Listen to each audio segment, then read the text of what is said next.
Welcome back to the Midnight Narrator, where ancient traditions clash with unspeakable horrors and the veil between worlds thins on All Hallows Eve. Tonight, we journey to a secluded valley nestled deep within the Allegheny Mountains, a place where survival hinges on adherence to ancient customs, where the price of disobedience is paid in blood. Prepare to be immersed in a chilling tale of family, loss, and the terrifying toll of a night unlike any other. Join me as we explore the terrifying secrets of the toll of All Hallows Eve. Dim the lights, gather close, and listen as we unravel a story that will redefine your understanding of fear. I've spent my entire life in a narrow valley nestled within the Allegheny Mountains of western Maryland, a place so secluded it's barely marked on any map. Just a few families scattered among the dense, unforgiving forests. There are no neighborhoods, no paved walkways, and certainly no costumed children on All Hallows Eve. In our valley, that night isn't a celebration. It's an ordeal. My family, along with others who have lived here for generations, adhere to a set of customs on All Hallows Eve. These aren't mere traditions or superstitions. They're rules for survival, passed down from our ancestors who arrived from the Scottish highlands clinging to the old ways, tales of restless spirits and things that stalked the borderlands between worlds, drawn to places where the veil between the living and the dead was thin. They spoke of ancient pacts made with the land, of tolls that had to be paid to keep the balance. Whether these are echoes of those ancient beliefs, something else entirely, or entities too ancient to name, All Hallows Eve has always been a matter of life and death in this valley. Each custom exists to offer a sliver of protection until dawn. The first time I disobeyed a custom, I understood their importance. I'll never forget it. Every October, around mid-month, the customs were posted on the pantry door. We lived by them. My family took them seriously, not just in a keeping children safe manner. These rules applied to everyone. Breaking one endangered us all. They went like this. If you hear 3 raps at the entrance after the sun sets, do not respond. If you hear a single sharp rap, open the entrance, but avert your gaze. Extend a container of warm oatcakes and wait for retreating footsteps before closing the entrance. If you hear your name spoken from the woods, remain silent. If you see a figure at the edge of the trees wearing a broad-brimmed hat, limit your gaze to a fleeting glance. If you hear the clatter of chains on stone, scatter coarse salt across all window ledges and entranceways within 60 seconds. If a lantern is lit in the window of the weathered blackwood shack on the ridge, remain inside, regardless of any circumstance. These customs weren't arbitrary. They were born from past tragedies, disappearances, deaths, and inexplicable occurrences. That's simply how it was. I recall a particular year long ago when All Hallows Eve coincided with a full moon. The atmosphere was different, charged. My grandfather possessed an intuition for when things would be perilous. You could sense it in the valley, a heavy presence like something breathing down your neck. He instructed us to complete all preparations early. "Salt the windows now," he commanded, standing by the entrance, his face etched with worry. "Don't wait for the chains." I obeyed without question, distributing salt along each window ledge and across the front and back entranceways. My brother, Finn, was preparing oatcakes, anticipating the second custom, the one we dreaded most. It forced us to interact with whatever knocked, whatever waited outside. We never knew what it was, but we knew ignoring the custom or daring to look directly would bring misfortune. By late afternoon, the house was secured. The oatcakes cooled on the counter, their aroma permeating the kitchen. The hearth fire burned steadily, and a hunting rifle rested on my grandfather's lap, as it always did on All Hallows Eve. Finn sat nearest the window, occasionally peering out. We had about 3 hours before sunset. The customs were clear. All disturbances occurred after dark. But the anticipation was the hardest part. The longer we waited, the more our anxiety grew. "Did we use enough salt this year?" Finn asked quietly, tracing patterns in the dust on the windowsill. My grandfather didn't reply. He simply stared into the fire, gripping the rifle tighter. It was a sufficient answer. The first rap came shortly after nightfall. A single distinct rap, slow and measured. Finn and I froze, staring at the entrance. My grandfather stood, signaling for us to remain back and quiet. I swallowed hard, my heart pounding. It was time for the second custom. Without a word, my grandfather retrieved the container of oatcakes. He approached the entrance, his hand on the latch. "Remember," he whispered, his voice steady. "Don't look."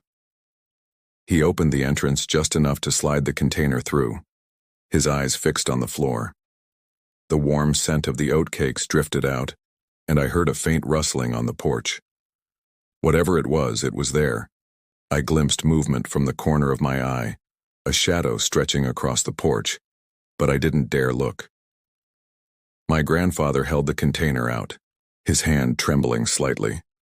For a few moments there was no sound, no movement, then footsteps. Slow, heavy footsteps retreating from the porch. He waited until they faded completely before quietly closing and securing the entrance. "Why can't we just leave the oatcakes out early? Why wait for the rap?" Finn asked, his voice barely above a whisper, still shaken from the encounter. My grandfather's face was pale, his eyes stern. "We must wait for the rap, Finn. It's a call, an invitation of sorts. If we don't answer, it will come in regardless. The oatcakes are a toll, a payment to keep it moving, to keep it from claiming what it truly desires." We thought it was over. We had followed the second custom precisely, and for a moment the house was silent. But in this valley, nothing remains quiet for long on All Hallows Eve. Finn was the first to see it. It stood at the tree line, where the forest met the clearing. It was tall and gaunt, a broad-brimmed hat obscuring its face. It didn't move, didn't make a sound, but it was there, watching. Finn gasped, pointing. "It's him," he whispered, his voice trembling. My grandfather didn't need to ask who. He knew. We all did. The figure in the hat. "Don't look at it," my grandfather snapped. "Not for more than a glance." I glanced just long enough to confirm its presence. A tall, shadowy figure, almost indistinguishable from the trees, yet distinct enough to chill me. I looked away quickly, my heart racing. We moved away from the entrances and windows, huddling in the main room, the fire our only light. Outside, the figure in the hat remained at the tree line, motionless as the night deepened. It wasn't until after midnight that we heard the chains. At first it was faint, a metallic clinking in the distance, almost like the wind, but it grew louder, closer, until it was unmistakable. The sound of chains dragging across the stony ground. Finn paled, looking at me with wide, terrified eyes. "The salt," he whispered. My grandfather nodded grimly. "Check it." I rose, trying to steady my trembling legs. I circled the house, inspecting every window and entrance. The salt lines were untouched. The chains scraped closer, but we didn't open the entrance. We didn't look. We remained inside, listening to the chains until dawn broke. We had survived the night. The figure in the hat was gone. The chains were silent, but as morning light seeped through the shutters, I glanced toward the blackwood shack on the ridge. A single lantern still burned in its window. The custom was clear. When the lantern is lit, you remain inside. No exceptions. Even with the rising sun and the morning birdsong, the sight of that lantern filled me with dread. We had to wait until it was extinguished before venturing out, before the ordeal was truly over. That's how it was here. The customs weren't mere guidelines, they were lifelines. And if you were wise, you didn't question them. Some truths are best left buried. All Hallows Eve had always been terrifying, but last year was different. It wasn't just the usual unease or the familiar anxiety that accompanied the setting sun. It felt as if the customs themselves were failing. My grandfather was weaker, his movements slower. We all knew it, but it went unspoken. We simply followed the customs, hoping they would suffice. We spent the day preparing, salting the windows, baking the oatcakes. Finn and I moved like automatons, the joy of previous Halloweens replaced by a hollow dread. The sky darkened quickly, clouds obscuring the last vestiges of daylight. By dusk, the fire was low and the house was plunged into shadow. My grandfather sat in his usual spot by the entrance, the rifle across his lap, the oatcakes beside him. We waited in oppressive silence. I kept glancing at the windows, half expecting the figure in the hat or the sound of the chains. Then it came, a single, loud, deliberate rap. My grandfather stood, as he always did. "Stay back," he murmured, picking up the oatcakes, his hands trembling slightly. His face was pale, but his voice was surprisingly steady. Finn and I exchanged a terrified glance as he approached the entrance. I stared at the floor, focusing on the crackling fire, desperately trying to ignore the icy grip of fear. He opened the entrance just enough to push the container through. But this time, everything went wrong. As my grandfather leaned forward, he bumped the container against the doorframe, losing his grip. The oatcake spilled onto the porch. The sudden noise, the movement. Without thinking, I looked. I saw it. It wasn't a man. It wasn't anything I could name.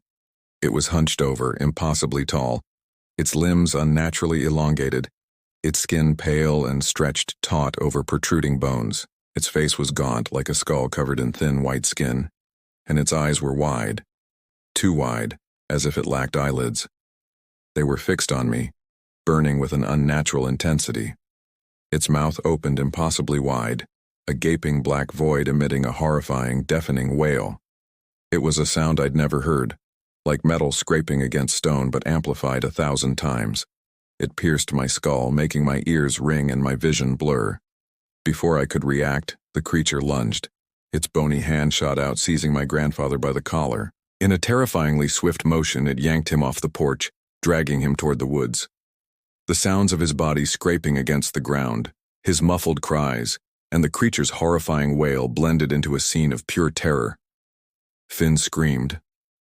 I was paralyzed, unable to comprehend what had just transpired. But Finn's scream jolted me back. "Grandfather!" he yelled, bolting for the entrance. I followed, my legs shaking, my heart pounding. We ran into the night, toward the woods where we could still hear his fading cries. But before we could take more than a few steps, I saw it. The lantern, a single flickering light in the window of the Blackwood shack.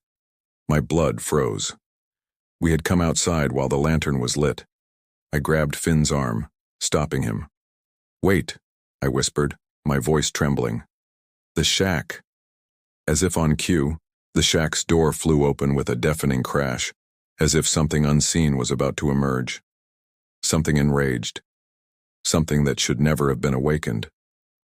A gust of icy wind swept out from the shack, carrying with it the faint scent of wood smoke and something else, something ancient and earthy. "We have to go back," I shouted, pulling Finn toward the house. We scrambled inside, slamming the entrance shut. I locked it, my hands shaking so violently I could barely turn the key. The rifle was still on the floor by my grandfather's chair, but it felt inadequate against such a horror. But the night was far from over. We huddled in the main room, petrified, waiting for the next custom to be violated. Finn was sobbing, his hands shaking. I stared at the entrance, expecting it to be breached at any moment. The chains came next. We heard them clattering on the ground, drawing closer. I grabbed the salt, preparing to reinforce the lines we'd placed earlier. Finn, despite his fear, pointed to the entranceway. We went outside. "The salt," he stammered, his eyes wide with dawning horror. My blood ran cold. He was right. We'd broken the line when we ran out after Grandfather. Just as I was about to rush to rectify the omission, I heard the chains, then a creaking against the door. It sounded like a heavy weight pressing against it. I knew we were out of time. I backed away, signaling Finn to retreat to the bedroom. We fled to the back bedroom, our hearts pounding, our breaths ragged. I quickly salted the bedroom doorway and checked the windows. "It's inside," I whispered. I could feel it. A presence, cold and malevolent, moving through the house toward us. The clatter of chains echoed from the floorboards below, growing louder with each passing second. Finn, peering out the window, gasped. It's at the shack," he whispered, pointing. I looked and saw the figure in the broad-brimmed hat standing before the open door of the Blackwood shack, as if beckoning something forth. I don't know how long we waited, listening to the chains pacing back and forth just outside the bedroom door. Finally, they retreated, moving back through the house and outside. Slowly, cautiously, we left the bedroom and quietly locked the entrance again. I placed a fresh line of salt and breathed a shaky sigh of relief. We were safe, for the moment. And then we heard it again. A knock. But not the single knock. Not the three. This was different, something that defied the customs. It was a rapid, frantic pounding, as if whatever was outside demanded entry now. My heart froze. This was beyond the rules. Finn looked at me, his eyes wide with terror. What do we do? I had no answer. The customs offered no guidance for this. The pounding intensified, more desperate. The windows rattled and the fire flickered, casting grotesque shadows on the walls. Whatever was outside was enraged, more enraged than anything I'd ever sensed. It sounded like something was clawing at the walls now, trying to tear its way in. "We just wait," I whispered, my voice barely audible over the din. "We wait for daylight." I pulled Finn closer, shielding him as best I could. The rest of the night was a blur of terror. Every minute stretched into an eternity. Every sound sent my heart leaping into my throat. We didn't sleep. We didn't dare move from the main room. We huddled by the fire, clutching the rifle as if it were a talisman, silently mourning the loss of my grandfather. The pounding never ceased. The chains dragged back and forth outside, a constant reminder of the horror lurking just beyond the walls. The clawing at the walls intensified, the wood splintering and cracking. And through it all, the lantern in the blackwood shack burned brightly, a distant beacon of dread. Somehow we survived. By the time dawn broke over the mountains, the sounds subsided. The pounding stopped. The chains fell silent. The lantern in the shack finally flickered out, plunging the ridge into shadow. We had endured another year. Barely. But my grandfather was gone. All Hallows Eve in our valley had always been a test, but last year it wasn't enough. Breaking the custom had cost him his life, and everything had changed. I couldn't shake the feeling that this year would be even worse. It wasn't just the usual unease or the familiar anxiety. It felt as if the customs offered no protection. My father, now the elder, was burdened by grief, his movements heavy, his gaze distant. We all felt it, the weight of loss and the premonition of something worse to come. We spent the day in somber preparation, repeating the familiar rituals, salting the windows, baking the oatcakes. My brother and I moved like automatons, the joy of previous Halloweens replaced by a hollow dread. The sky darkened prematurely, heavy clouds obscuring the setting sun. By dusk the fire was lit, casting long shadows across the silent house. My father sat by the entrance, his hand resting on the rifle, the oatcakes beside him. We waited in oppressive silence. I kept glancing at the windows, half expecting the figure in the hat or the sound of the chains. Then it came, a single sharp rap. My father stood, his face gaunt, his eyes filled with a deep sadness. "Stay back," he whispered, his voice hoarse, picking up the oatcakes. My brother and I exchanged a look of shared dread as he approached the entrance. I stared at the floor, focusing on the crackling fire, desperately trying to ignore the icy grip of fear. He opened the entrance just enough to push the container through, but this time, there was no shuffling, no retreating footsteps, only silence, an unnerving, heavy silence. My father hesitated, his hand still extended. Then slowly, cautiously, he lowered his gaze. I couldn't stop myself. I looked too. There was nothing there. The porch was empty. The oatcakes lay scattered on the wooden planks. But as my father turned back to us, I saw something in his eyes, a look of utter despair, of acceptance. He knew.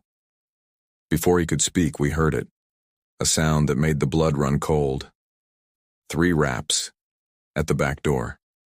My father's breath hitched. He looked at us, his eyes filled with a profound sadness and a terrible understanding. He didn't say a word. He didn't need to. We knew what it meant. And there we conclude our harrowing journey into the heart of the toll of All Hallows Eve.